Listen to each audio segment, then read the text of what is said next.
All right. Well, guys, thanks for coming back week after week. This is week 5, and so we're going to walk through a new topic tonight, and then next week we're going to do something a little bit different to end our time. But our topic this week is church and home. This idea of what part does church play in the discipleship process of my child? What part does the home play? So you've got some boxes there. You got 4 boxes, okay? You don't have to actually write this in if you want to just be able to, think about it or whatever. But here's what I want you to do. I want you to fill in the boxes. I'm not going to do it for you, okay? So I want to kind of explain this so it makes sense. So the top left quadrant, that would be a child who grew up with no discipleship through the church. They weren't a part of a church, and no discipleship in the home. Mom and dad aren't sharing anything. They're not going to church. What would that kid probably end up looking like? Okay, or what kind of an adult might they be? The top right quadrant is a child who goes to church. He gets discipleship at church, but he gets no discipleship at home. So that's no home discipleship, but they do get church discipleship. The bottom left quadrant would be a child who gets discipleship in the home, but gets no church discipleship. In other words, they never go to church. They're sharing faith at home, but they don't go to church. And then the bottom right is they're getting both. Okay, does that make sense? If you're online and that doesn't make sense, please let me know. Say something to Brianna, because I want to make sure everybody's online or on the same page with that. So just think through that, the 4 different kinds of adults that you could get from these 4 different situations. Okay? I'll give you a minute or so to think through that. Those of you that are online, I don't know if you can, I think they have a Word document tonight, right? Yes. Okay, so if it comes through in the Word document, okay, and you want to type it in there, that's fine. If you want to just write it down or think of it, that'll be fine too. But here in a minute, I'm going to ask for you to tell me what you think this child would look like as an adult.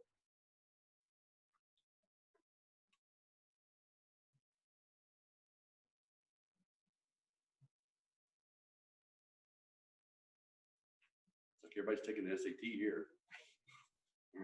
Oh, math. I didn't know I had math.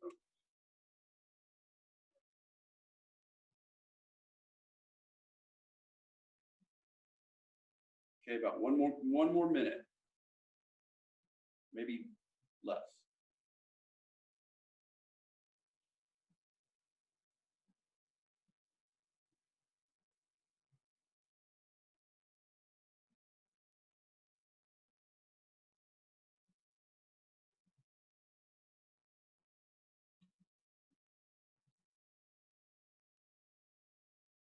Okay, all right, let's start in that top left quadrant, and I'm going to ask somebody that's online tonight, and if y'all do it, that's absolutely fantastic. But just in the chat there, if you would type in, how would you describe this child as an adult in that top left quadrant? They get no discipleship at home, they get no discipleship in the church. What would they look like as an adult? And then, Brianna, if you'll just read all of them, that would be great. Anybody that wants to chime in, please do.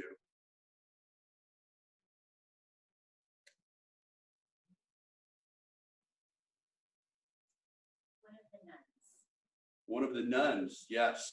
That's nuns, N-O-N-E-S. And so the nuns are, and if you haven't heard that term before, the nuns are people that have no religious affiliation whatsoever. And they're a growing group, and they're becoming known as the nuns, N-O-N-E-S. So yeah, that's a good word. What else? Moral compass driven by the world standards. Okay, moral compass driven by the world standards. That's a good way to say it. Yeah. Okay. All right, let's look at the top right quadrant. I'm going to ask those of you that are in the room, what would this adult look like? They get discipleship at the church, but they never get discipleship at home. What do you think they might look like as an adult? Or how would you describe that situation? They might be regretful or resentful of their family Okay. in adulthood.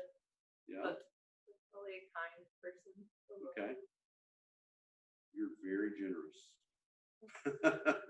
You must be a kind person. I couldn't think of an adjective for a person, but I thought about like a faith that easily withers when you move away from home. Like you're probably not going to be involved with church, that Right. church, your whole life. So you're always going to have your family. But if you're, if you don't have a, I like the way you said that. A faith that withers when you move away from home. Can everybody hear online?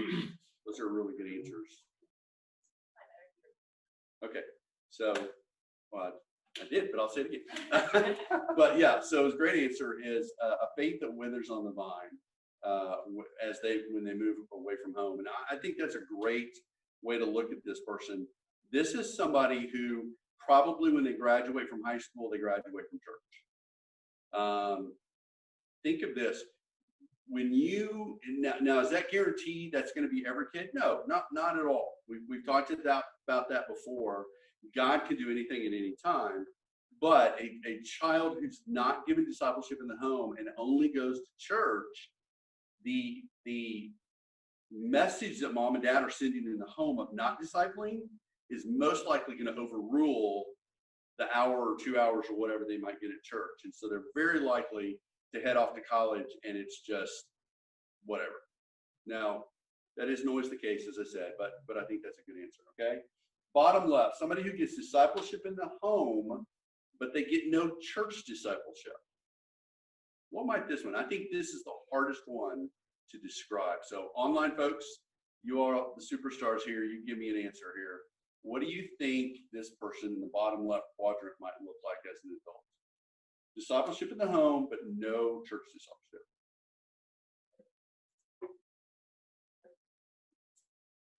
Possibly not as passionate about evangelism. Okay, that's a great answer. Yeah, it's a really good answer. Anybody else? Might have incorrect theology. Might have incorrect theology. That's another, man, you guys are good. No, focuses on devotional personal. Okay, that's right. That's right. So, yeah, I mean, if there's, I'm trying to figure out the best way to say this. really reminds me of like those people that say that like they're spiritual or like my Yes, religion is between me and God. that's right. And You know, and if you didn't hear that line, he said it's like the people that are say I'm spiritual, or my relationship with God, my Christianity is between me and God. And I've talked to these people that have said, I don't need to go to church. I don't need to go to church. I got my Bible. I got my faith. Me and God. God doesn't need me to go to church. Well, God disagrees with you, and He said so in the Bible. So we're going to talk about that tonight. But yeah, you miss out on that community. Your theology is limited to whatever influence you had in the home, probably your parents' theology. Now, to some extent, that's going to be true of everybody, but church does broaden that and give you something else. So those are good answers. Okay, you guys get the easiest one. Bottom right, church and discipleship at home, discipleship at church. Strong convictions and faith. Strong convictions and faith. Yeah.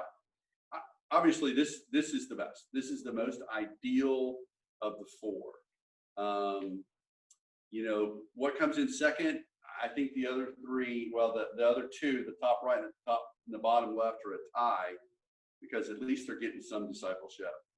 But involvement in the church is important to the discipleship process for your child. And so I want us to look at why that is. Why is it not just enough? Now, let me say this first. For many years in church life in America, the church was the place that did the discipling, and we didn't talk about discipleship in the home. Now, I believe the reason we didn't do that is because most of the time it was happening very naturally without us saying anything. Discipleship in the home in the 50s and 60s was a pretty natural thing, and we didn't have to emphasize it. But the further we got away from it, the less we did it, the more we had to come back and go, look, we need to have discipleship in the home. Okay? So 2 reasons why involvement in the church is important. Okay? So number 1, blank set up the church as an institution like the family. Somebody online, type in what you think the answer is. Something or somebody set up the church as an institution like the family. Who could that be? Somebody type it in. Give me the church answer. Jesus. Jesus. Thank you. That's exactly right. Jesus set up the church as an institution like the family. We see that in Matthew 16, 13 through 20. Now, I don't want to spend a whole lot of time on this passage, but I want to say this because I don't want to leave it unsaid. This is the passage where Jesus asks his disciples, "Who do people say that I am?" And Peter responds and says, "You are the Christ, the Son of the living God." Jesus responds to that and says, "You are Peter." That's actually when he really got the name Peter. He was really Simon before that. "You are Peter," or Cephas, which means small rock. "And on you I will build my church, and the gates of hell will not prevail against it." This is, most evangelicals accept this as the establishment of the church that we see throughout the New Testament. Now, here's where there's some discrepancy. If you grew up Catholic, you might have been taught that this was an endowment on Peter of being the first pope. The Catholic Church has taught that for a long time. That this is actually Jesus inferring upon Peter a papal authority, and we in the evangelical Protestant world we don't see that. We don't find that in Scripture. But instead, Peter was the head of the first church in Acts. And so we had the day of Pentecost, and Peter preaches, and 3,000 people are saved. And so that's really the beginning of the church. And so in that, Jesus brings about the third institution that he establishes in his word. The first one right out of the gate in Genesis was the family.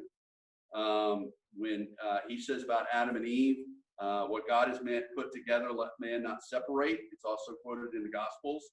But that union of Adam and Eve is really an establishment of the family throughout the Old Testament. I'm not getting an Old Testament survey here, but we have the nation of Israel asking for kings, because all the other countries, all the other kingdoms had kings, and they said, "We want kings too," which was really an affront to God because he was their king. So instead, God gave them judges, and that worked for a while, and then they go, "No, that's not good enough." So God finally said, "Fine, here's Saul," and we had the whole thing with Saul and then David, and that was the establishment of government. So we've got the establishment of the family, we've got the establishment of government, and then in Acts we have the establishment of the church. In the Old Testament, we've got the tabernacle, we've got the temple, but those are pre-cross. The church is a representation of community of believers post-Calvary, if that makes sense. And so Jesus establishes that. So all that was a lot to say. Jesus, it was his idea. Okay?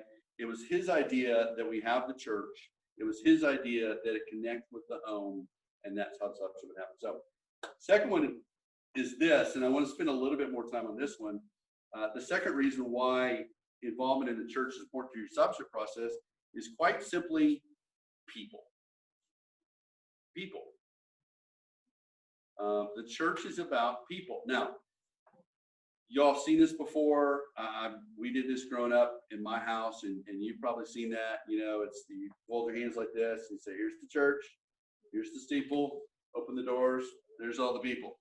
Now, me and my friends used to do a different version.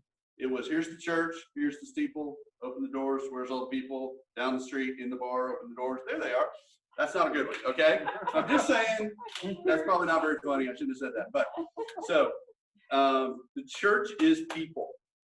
Now, you've heard it said, I'm sure, that it takes a village to raise a church, to raise a child.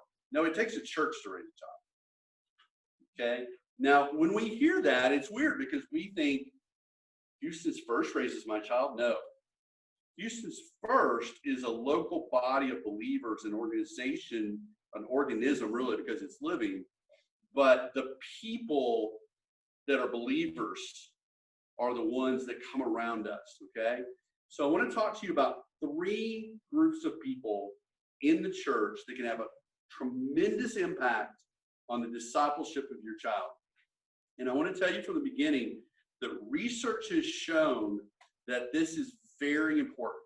In fact, I want to make sure it's the Search Institute. I was going to say Source Institute. Search Institute, a guy by the name of Martin Stroman. He's passed away now, but he led the Search Institute. They, through a lot of research, created 40 developmental assets that kids need to be successful in life. And they zeroed in on some, but one of the things they zeroed in on were the most critical assets for kids to have. And we have these 3 specific ones in the church.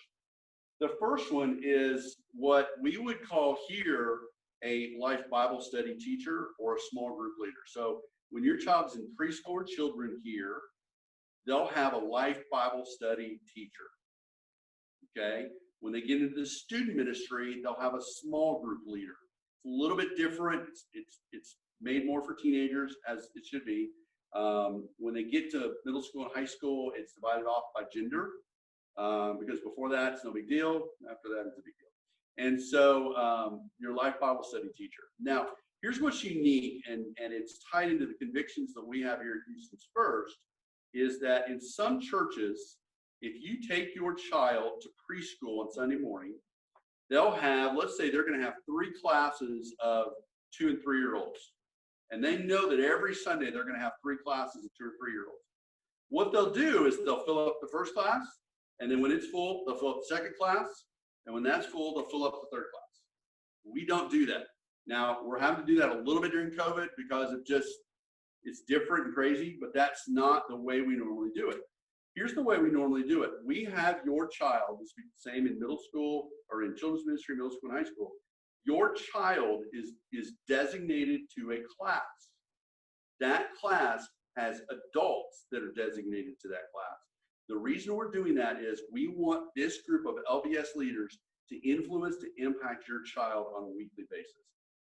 This LBS small group person is going to be the greatest influence outside of you, most likely in the form of discipleship. Okay, they're gonna have big influences on them. I remember growing up, just there was a lady named Doris Fortner that worked in my church when I was growing up, and I was probably first grade, and she would come in and work. I always remember Miss Fortner. She was like 120 when I was in kindergarten, so she was probably my age, but she seemed like 120. And so anyway, I want you to understand that this connection, one of the things that we say in our Next Gen ministry is that one of the greatest things we can do is connect your child to an appropriate adult. And we take that very, very seriously here. One of the advantages of being in a large church, and please hear me, I'm not saying this never happens in a small church. It just doesn't happen as much. One of the advantages of being in a large church, and this doesn't happen everywhere, and in large churches either, is that we give a lot of attention to appropriate adults. It's a difficult process on purpose to get to the place of being an LBS teacher or a small group leader. We do interviews, we do background checks, we do applications. We do things because we want to put in front of your child appropriate adults. We have a 6-page probably child protection policy that details a lot of things, and we have to sign off on that every year. We have to review that every year. And so we have a very strong approach to putting appropriate adults in the life of your child.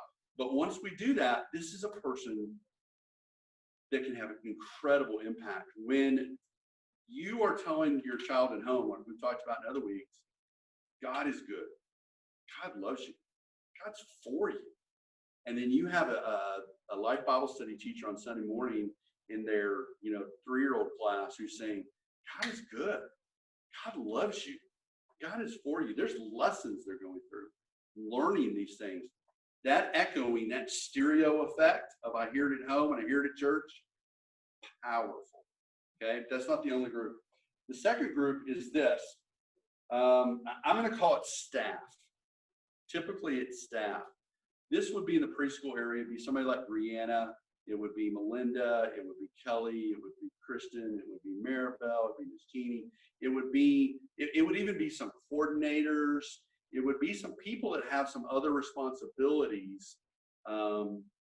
This is probably seen even more in children's ministry and student ministry. Let me give you an example. Let's say your child is in 3rd grade. They're going to have a 3rd grade life Bible study teacher. It's going to be the greatest influence they have at church. But I also hope they know Mr. Bill. Mr. Bill is the children's minister. He has a heart for these kids. There's hundreds and hundreds of kids. So the reason the LBS teacher is that key person, because Mr. Bill can't know 400 kids, okay? And so,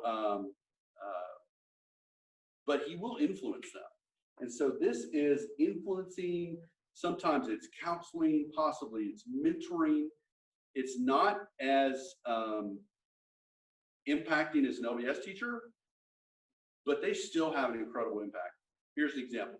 If you grew up in church, you probably have a children's minister, a youth pastor, somebody like that you go, man, they really made an investment in my life. Now, they may not have been the person that met with you every week, but you might have been at camp and you went to them and go, hey, can I talk to you? And they said, yeah. And they sit down and you had this incredible conversation and God just moved and you're like, wow, thank you. And they pastored you, if you will. They ministered to you through that. So you've got that group as well. And then the third group is less intimate, if you will, less connected. And that's just the other godly people in the church. If you grew up in the church, there's probably people in the church that never served as your Sunday school teacher. They were never on staff. They were never your youth pastor. They were just those people in the church. But they influenced you. They took an interest in you. They modeled for you. I remember growing up in the church I grew up in. It wasn't a huge church. It was about 400 or 500 people. But I remember there were men that were friends of my dad and friends of my grandpa that just influenced me. Just the way they carried themselves, the way they lived their lives, the way they did the things that they did. There's just a lot of influence in that. So I want you to get this picture in your mind, because research shows us this is the best discipleship opportunity we can give our children. You got a child at the center. They're surrounded by mom or dad. Hopefully mom and dad, but if not mom and dad, at least mom or dad. Okay, so you got a parent, best discipler there is. Talked about that week one. Okay, surrounding that, you've got a life Bible study leader, a small group leader who's pouring into them every week, who's teaching them a lesson, who's answering questions, who's getting to know them, who's building a relationship. Over that, you've got staff, you've got some key volunteers, you've got some other people in the church that are influencing them, that are modeling for them, who are pouring into them. And then on top of that, you've got other people in the church, the community of the church, if you will, that's pouring in. Now, I want you in your mind to try to see your child at the middle of that, surrounded by these layers of godly adults, not perfect adults at all, but people that are doing the best they can, and they're pouring into this child at different levels. Does that make sense? Okay, you seeing that in your mind? That is the synergy, and I know that word can get overused a lot, but that is the synergy where the sum of the parts is greater than the sum of the individual, the sum of the whole is greater than some of the individual parts. You get a synergy, you get a return in that you could not get in other ways. And that's where the church and the home coming together to partner really, it's kind of weird to say in church, where the magic happens, okay? We know it's not magic, but you know what I mean. That's where that kind of stuff happens. And so I just want to encourage you, Houston's First, I'm just saying this because I work here, but Houston's First really is a church that is working very hard to do well by your kid. Pastor Greg talks to the staff constantly about us being godly, effective, and excellent in everything that we do. And so when we do ministry for your child, we're trying very hard to be godly, effective, and excellent. We work through what that means. We have a lot of people here that are trying to do that really well. Okay? So I want you to see, now that's probably not rocket science. It's not something you look at and go, well, I never thought of that before. But I want you to hear and know that your relationship to the church is important. When something difficult happens in your life, you will need the church. You will. And the saddest thing that happens here at our church is when somebody that comes occasionally to worship, but it's never plugged into a life Bible study, they've never found real community, and they have a death in the family, or they have something very difficult happen, and they have, who do we connect them to? We can have staff do it, but we probably don't know them very well. They've never involved themselves in the life of the church to find people they're connected to so that those people can minister to them. Your child is going to have things in their life. They're going to need the church. In fact, Hebrews 10:25 says, do not forsake the fellowshipping or the gathering of the saints. We are to gather together, not just to worship, not just to pray, but to encourage and support each other. We need each other. And so that's why that one's still up. Okay? So here's what I want you to do. On the back page are some discussion questions. Pretty easy tonight. I'm going to be honest with you. I kind of went easy on you. So these are pretty easy discussion questions. Take about 10, 15 minutes or so and talk through these. A little bit of this is your experience. So I'd love to hear you share that with each other. And then the third one is really a big deal. When and how did you come to Houston's First? And I think that's just a great story to share. And so if you will share that, that would be fantastic. So share away.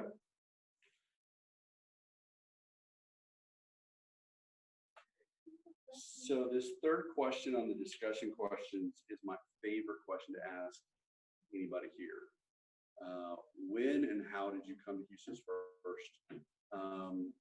And I have heard so many amazing answers over the years of what brought them here. And Brianna came from Maine to here, and so it's just really fun to hear. Houston's First by far is not the only good church out there. There's a lot of really good churches out there, but I'm glad we're here.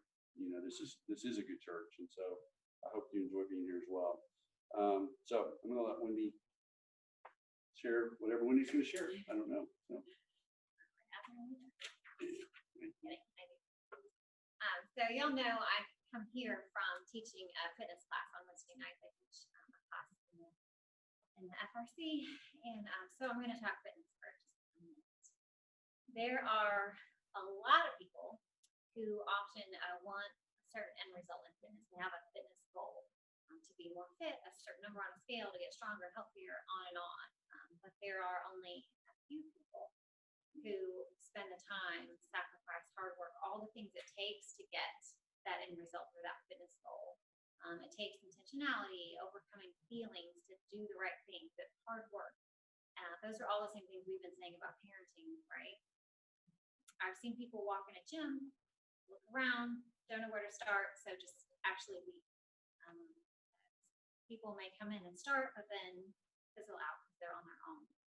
So here's what I love about teaching and being in a group class, other people. It's so helpful to have a partner or a group.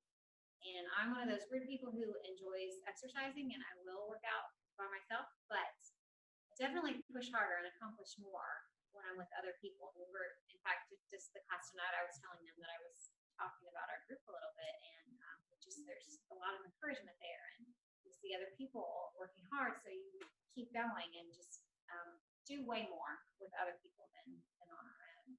The fitness class I teach is purposely challenging, and I like to say in there, we do hard things in this room.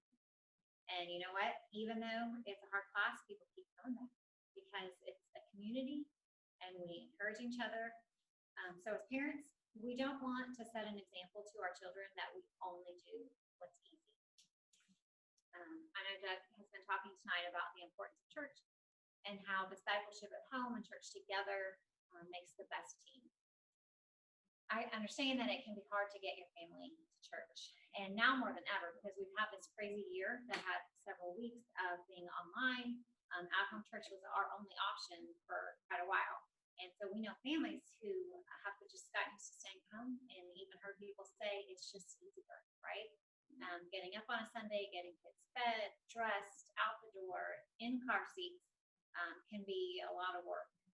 Leaving your child in the nursery or pre-K class is one of those letting go moments that we talked about that can also be hard. There was a time when we had 4.5, a 3-year-old, an 18-month-old, and a newborn. So it took some effort to go anywhere. And Doug being on staff was not the deciding factor on us going to church. We just were going to. because we do hard things with a long-term goal in mind. We parent now to prepare our child for the future. Doug and I grew up in families, I just said it was non-negotiable, because we both grew up in families that valued going to church. And it was a very well-established habit. So again, it's just what we were going to do, even if it was hard to get 4 littles out. So that's thanks to our parents for establishing that for us. So right now, while your family is young, is the time to establish that value of attending church and establish that good habit, even if it takes effort. And I hope we've talked about grace enough in here so that you know and you've gotten the message that there is grace. God's not checking off boxes, keeping track of our church attendance. He cares about your heart more than anything. It's just that he knows your need and he knows what's good for you. The church is the bride of Christ. That's valuable. Obviously, a 6-month-old, a 2-year-old, they're not going to grasp the importance of corporate worship and being with other believers, but you need it. You want that for your child. And we want to do the things now that set our children up for the future. We want our children to become adults who choose to spend time with Jesus at home and who choose to be a part of a community of believers. So we want to teach and model that now, not just do easy things. Doing the hard things now are worth it. Mm-hmm. I asked Wendy last night, well, I don't know if I asked her, told her she agreed with me, but being on staff at church, you would probably think that, and she said this a little bit, they had to be there because I was going to have to be there. And not really, but what it meant was that when we had those 4 little ones, I was probably of no help whatsoever. Sometimes I would have to go early. Sometimes I would have to stay late. I wasn't going to say that, but it's true. So she's getting the 4 kids there by herself, getting them in the car seats. I hate car seats. The greatest days of my life was when we got past car seats. They're so much better now. I don't know why they could have been better then. They were so hard to get in and all that kind of stuff. But I think it's important. What Wendy said at the end is that he's not checking up on you. God can meet with you at home. God can meet with you here. He wants for you the community and the support that you get in church. And going to church doesn't make you better. Not going to church doesn't make you worse. But going to church is generally very good for us. And so that's what we want to have for you. So if you're in person, these are on the table. And if you're home, she's going to put it in the chat and you'll be able to look at this. This is our grow at home plan. This is how we want to see the church and home come together. And so you'll see on the front the things that we're really hoping will happen in the home that we're gonna do everything we can to support here at church. And that's the faith talk, the faith walk, and the faith check that you see there at the bottom of that front page. Faith talk is just a consistent, planned, intentional content. You do that as often as you want to. You got a 6-month-old, that's easy. They're not going to complain at all. They don't even know you're doing it. But if you do things before your kids are aware of it, that's all they'll ever know, which is really amazing. And so faith talk is just from time to time, you sit down and you plan out what you're going to say. And like I said, if this is your first and they're really little, it's really you and a friend, if you're a single parent, or you and your spouse talking to each other, but that's still good. Faith walk is this idea of just keeping God a part of your everyday life. It's not making your Christianity something that only happens on Sunday. So it's remembering to pray for your neighbor. It's when your kids have trouble in school, when you say to them, well, let's pray about that, or you pray about that, or saying to your child, how can I pray for you? Or praying over them. We've talked about how important that is with preschoolers. And then the faith check is something that I think is so important, because we as parents can really go through parenting and never do this. And what it means is just stopping every once in a while and going, all right, how are we doing? How are our kids doing? Not to beat yourself up, not to go, are we good parents or are we bad parents? That's not what we're saying. But to go, what can we do differently? Your kids are changing. We talked about caregiver, cop, coach, consultant. you know, we're going to be entering a new phase. What do we do differently? What do we need to talk about? If you are a single parent, it's a great time for you to get coffee or dinner or lunch with a friend.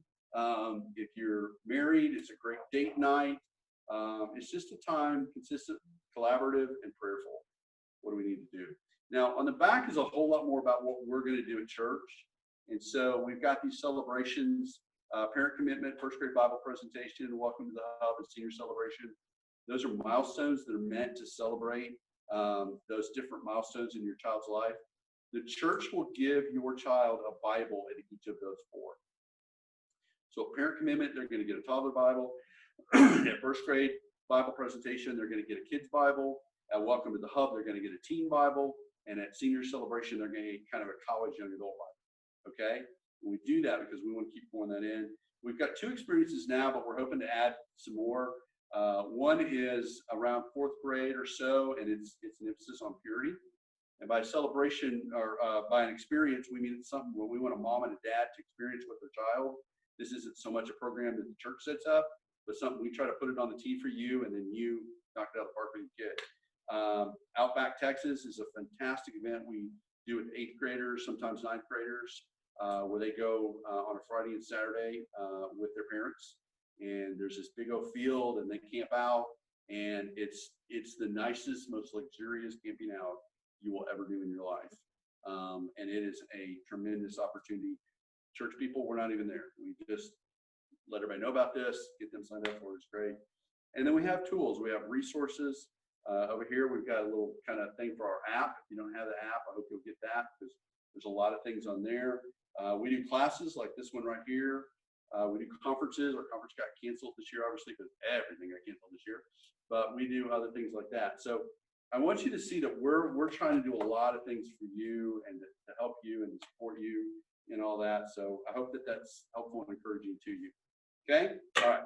Homework. I've kept you too long. Your homework is really easy this week, but please, please, please, I'm begging you, do this. Okay? Don't go, oh, we got to do that, and then don't do it. Okay? I need you to do this. Email me. My email is right there. 2 questions that you would like to ask parents that are a few years ahead of you. In other words, they have kids in 3rd through 7th grade. Okay? What might you be willing to ask them? And next week, for part of our time, we're going to have a group of parents that are in that have kids in that age group, and we're going to ask them those questions and just go, what do you think of this? What do you think of that? What surprised you here? What, those kind of things. So, but I want to make it personal to you.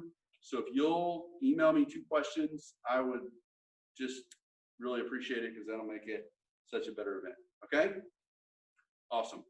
Thank you so much for being here this week. One more week. Make sure you come back next week. Thank you all so much.